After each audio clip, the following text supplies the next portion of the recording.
Hello everyone, today is 9th of January. My name is Sahil and welcome to the newspaper analysis. Now guys, first of all, let's have a look on today's GS folder. So today we will be taking a quote from the Mahatma Gandhi ji, who says, economy must serve human needs rather than human beings becoming fodder for the GDP. Now, into this particular quote, we can find the reflection of the deontological ethics or the Kantian ethics. Now, guys, as per the deontological ethical theory, it is believed that the human beings they must be assumed as an end in themselves and not as a means for something else.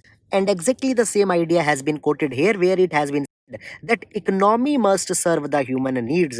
It means that the human beings should be served rather than human beings becoming the fodder or becoming the vehicle for achieving the higher GDP. So this particular thing calls that the government interventions, economic policies should be inclined in such a way that they are always focused in enhancing the human capabilities, as well as it should focus on widening the horizon for the human choices. So guys, that is all about this particular quote. Please do utilize it in your GS paper number 4, in your GS paper number 3, as well as onto the topics of the essay. So guys, that's it. And now let's start with the today's newspaper analysis. Now, guys, taking up the first article, friends, today is Saturday, and into the Hindu newspaper there is Ground Zero report, which is usually not important for our UPSC exam, as well as into the editorial section. Also, today the repetitive articles are there, so please be selective if you are entirely following only the Hindu newspaper. Now, guys, this article has been taken from the Indian Express and it is talking about the recent amendment that has been carried by the UGC, that is the University Grants Commission, into their regulations with respect to the Institute of Eminence. Now, guys, first of all, let's see that what Institute of Eminence are, and then we will be taking up this article. See, the Institute of Eminence, it is a kind of a recognition that is given by the UGC to the institutions which are performing well. Now, guys, when we talk about the higher institutions in India, then many a times there is a problem that they are not given the considerable autonomy, and because of that particular thing, their performance often lacks. Now, see, when we talk about the autonomy, there could be the three types of autonomy, that is the academic autonomy to decide their own syllabus, the administrative autonomy to govern their own matters, as well as the financial autonomy, which provides them that they can decide what fees to be charged and all such kind of matters. Now, guys, into this particular direction, the UGC in 2017 came out with a scheme that some of the institutions which are performing well, they will be given a recognition, that is the Institute of Eminence. Now, by this particular recognition, they will be given the huge autonomy, and government decided that the 20 institutions will be selected and they will be given such IOE tag. Now, out of these 20 institutions, 10 were supposed to be public institution and 10 were supposed to be the private institutions.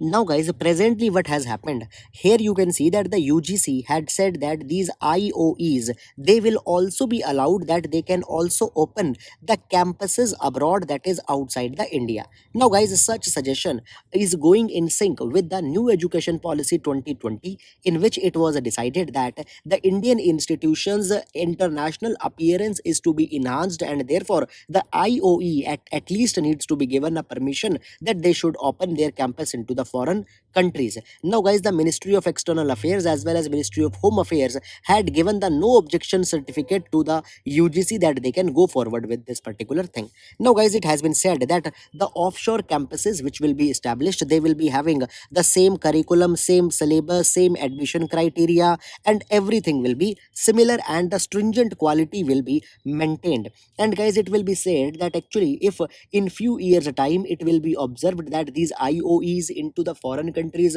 are not performing well, then there is also a provision that they can be shut down. So, guys, such kind of thing has happened here, and now we can say that actually this particular thing will be helping in taking up the Indian education brand overseas and will be giving an international character to the Indian Institute of Higher Educations. Now, guys, when we talk about the autonomy, there is one similar other schemes also which many a times comes into the newspaper, that is the Institute of the National Importance. Now, under the Institute institute of national importance also. Government has recognized certain institutions that have been recognized pivotal, and there are 159 such institutions which have been recognized, and it includes all the ITs, AIMS, and such kind of institutions. Now guys, they are also a separate scheme. Now question comes that why autonomy will be so much important. So guys, into this particular direction, I would like to give you a reference of the India Skill Report 2019-20, which has been recently released.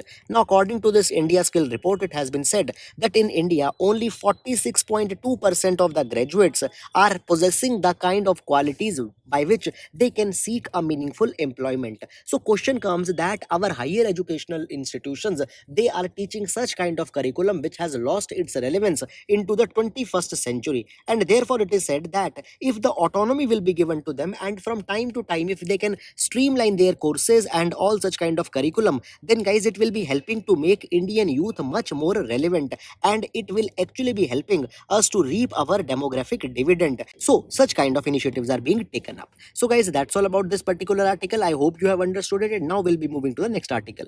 Now guys, this particular article has been taken from the Indian Express as well as the Hindu newspaper. Some very good insights have been given here with respect to the GS paper number 3, that is the Indian economy and issues associated with it. Now guys, what has happened? See, first of all, the National Statistical Office, that is the NSO, which comes under the Ministry of Statistics and Program Implementation, has released their forecast for this financial year which has passed, which is going to end into the 31st March 2021. It has been said that the last financial year will be seeing the 7.2% contraction onto the GVA. Now, first of all, what GVA is? Guys, GVA is an indicator for the country's economic growth, and GVA is different from the GDP. So, if into the GDP you will add the subsidies which are imposed onto a good and will minus the taxes, that is the net taxes, if you will add into the GDP, you will get the GVA. However, guys, into the core of the economy topic right now will not be going, otherwise we'll deviate from our this present article. So the GVA will be contracting here. Now guys, it has been provided that the GVA has contracted because many of the factors such as the private final consumption expenditure was low, the government procurement was low, and all such kind of things. Now guys, it has been said that this particular contraction, it is the fifth time since independence that we have registered the negative growth rate. Earlier it has happened, for example, in 1979-80 there was minus 5.2 growth, 72-73 minus 0.3, 57-58 minus 1.2, and 1965-66 minus 3.7. So this is 2020, the fifth such year where the contraction has happened. But guys, there is one peculiar trend that we need to note. See, in all these years, the reason for the contraction was the drought which came. So basically, because of the agriculture and allied activities, they were very much stressed. So therefore, in entire country, the economy went into decline. So guys, a terminology or a phrase has been used here that the Bharat impacted the India at this point of time. But guys, what is different in 2020, and it has never happened? It is that in this particular year, actually the agriculture and allied activities, they were having a positive growth rate, and agriculture and allied activities, they grew at 3.4% positive. So basically now the agriculture is not a drag onto the Indian economy, rather opposite has happened. It has been said that the Bharat kept the Indian economy going and India impacted the Bharat. But a question comes that earlier when the agriculture sector was negative, it impacted the entire economy so severely. Why today such severe impact is not being seen? So guys, the reason into this particular direction is very simple. See, when we talk about the 1950s and 60s, the share of agriculture into the GDP was very much high. But today the share of agriculture into the GDP has been reduced. In 2019-20, for example, only 14.6% contribution agriculture made into the entire GVA. So therefore, be given the low kind of proportion here, the entire result onto the economy has not been very much positive, and as a whole the entire Indian economy went down. So guys, these are some of the important trends which you need to keep it in your mind, because in GS paper number 3 such kind of questions these particular years are being asked, where they are asking the issues with respect to the trends. So please keep this particular issue into your mind, and now we'll be moving to the next article.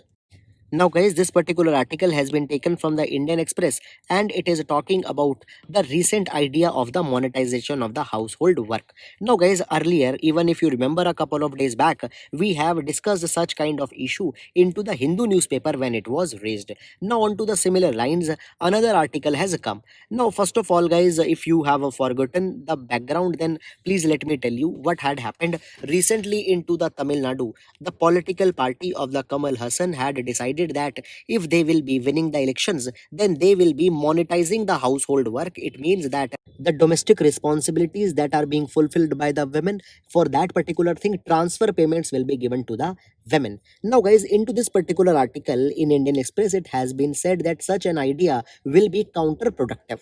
Now, guys, first of all, let's take up the history of the demand for the monetization of the household work. So, for the first time, such demand was raised at Third National Women Liberation Conference, which held into the Manchester, England. Here, the International Wages for Household Work campaign got started, and the demand was made to monetize the household work of the women.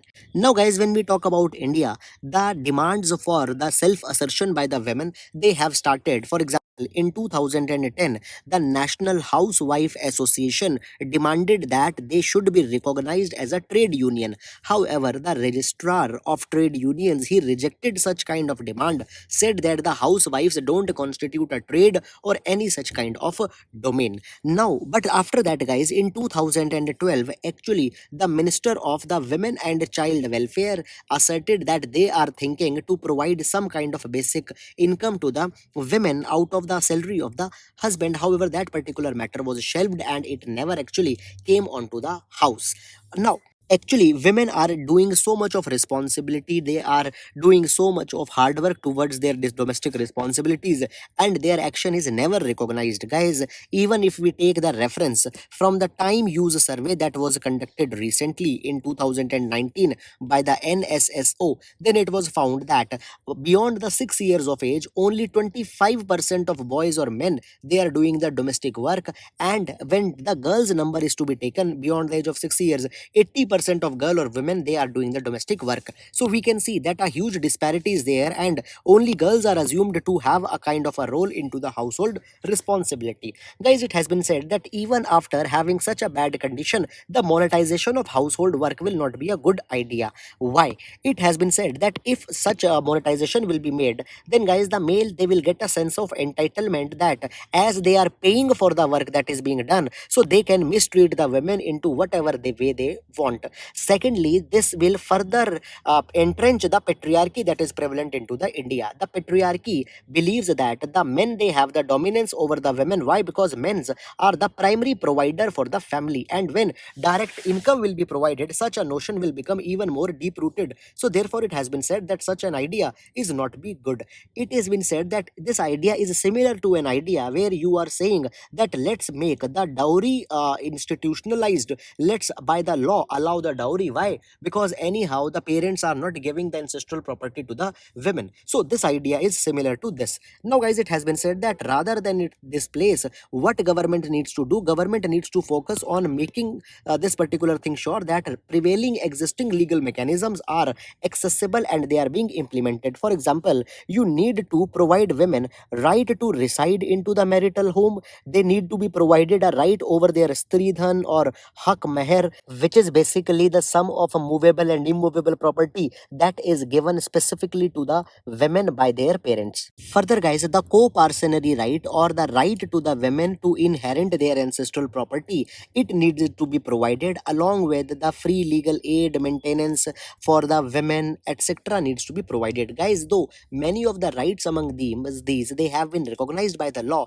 but they are not being enforced. So rather than providing the monetization for the household work, it is to be provided so that women becomes more empowerment, so that women become more assertive. And if they will be empowered, they will be assertive, they themselves will be asking for the justice that they deserve as a specific gender. Now, guys, it has been said that further women also need to be made sensitized with respect to their right and all such kind of things. So rather than providing the monetization for their household work, we need to make the women more empowered, more assertive. So such are the suggestions which have been been given into this particular article. So guys, that's it, and now we'll be moving to the next article.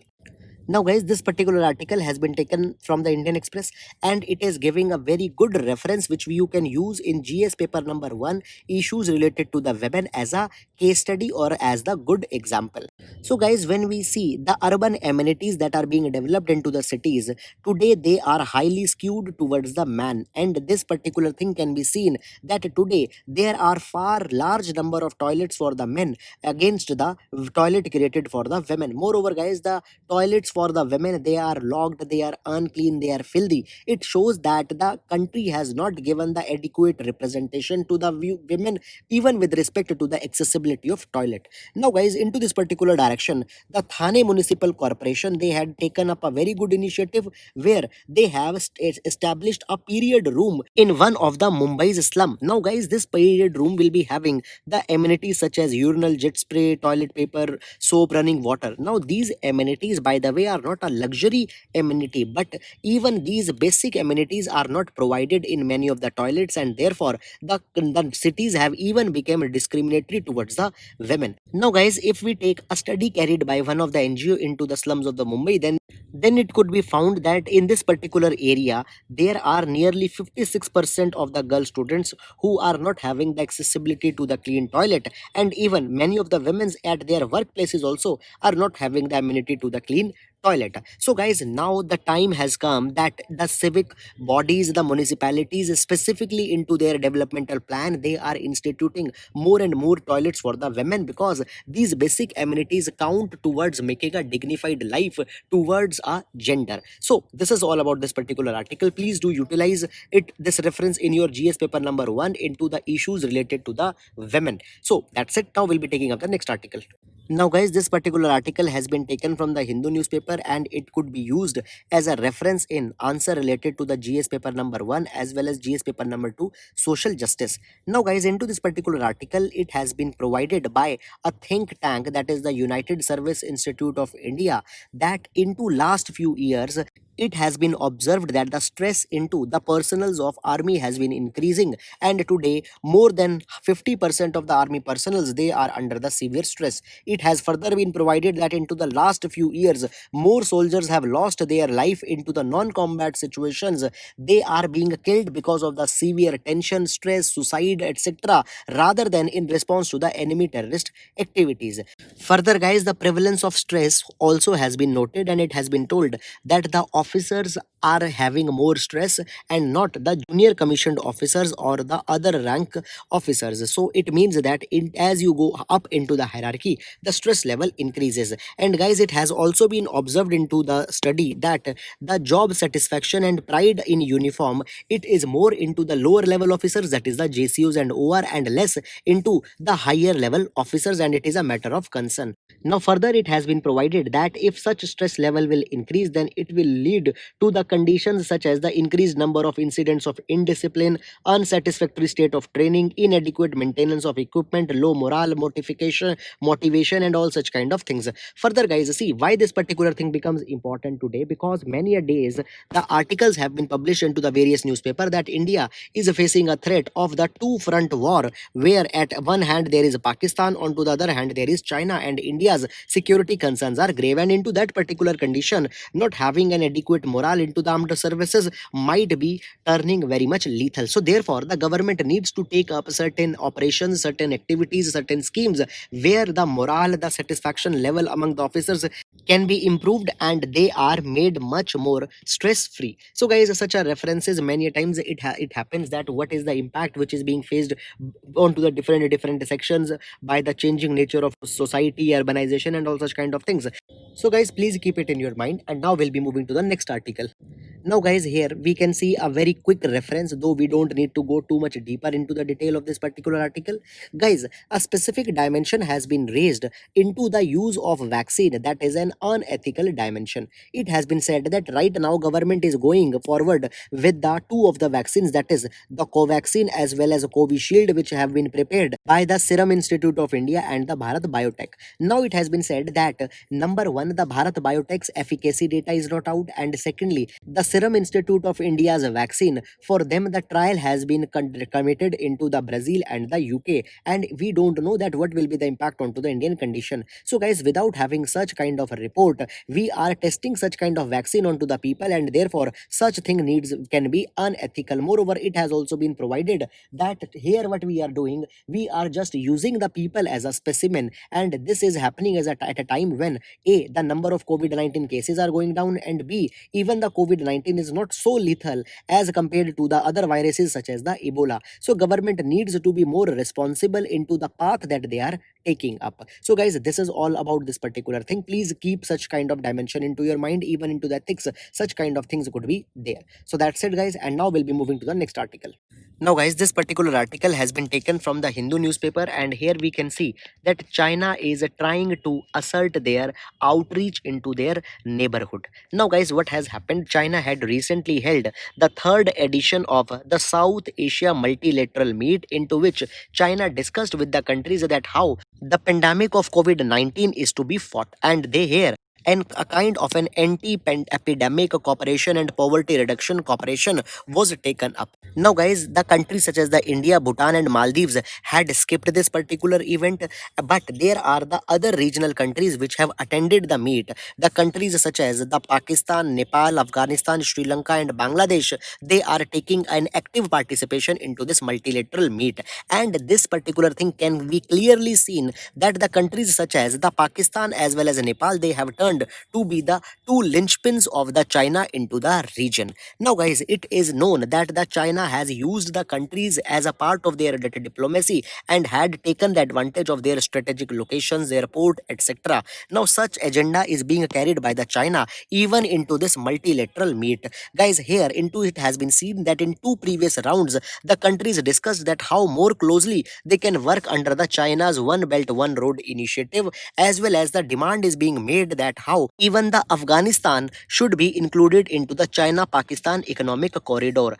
And not only Afghanistan, even the proposals are being made that the Nepal should also be taken up into a separate economic corridor, that is the Trans-Himalayan Multidimensional Connectivity Network. So guys, what China is specifically doing, it is specifically targeting the India's neighbor, and a further renewed attempt to contain the India are being made here. So guys, now India also needs to take the urgent strategic interventions into this particular direction. So guys, that is all about this particular article. Guys, I hope that you are able to understand these particular articles and you are able to take the benefit out of this particular initiative. Guys, if you like our initiative, please do like the video, comment onto the video, and please spread this initiative. Thank you so much.